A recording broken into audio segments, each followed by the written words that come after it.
জেলা police, Dubrajpur traffic guard এবং দুবরাজপুর থানার যৌথ উদ্যোগে আজকে আমরা একটা রিফ্রেশমেন্ট করার চেষ্টা করলাম ড্রাইভারদের। কারণ ড্রাইভাররা দূর দূরান্ত থেকে এসে গাড়ি চালায়, একদিন দুদিন কন্টিনিউ ওরা গাড়ি চালায়। এবার গাড়ি চালিয়ে আমাদের এখানে সিস্টেম আছে কি, যে একটা দিক হোল্ড করে আর একটা দিকের গাড়ি ছাড়া হয়, ওয়ান ওয়ে ট্রাফিক সিস্টেম আছে এখানে। তা অনেক সময় দেখেছি এরা গাড়ির মধ্যে ঘুমিয়ে পড়ে।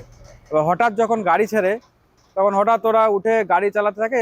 দুর্ঘটনা থেকে একটু এড়ানোর জন্য আমরা একটা রিফ্রেশমেন্টের ব্যবস্থা করলাম। একটু চা দিলাম তাদেরকে, জলের বোতল দিলাম, বিস্কুট দিলাম।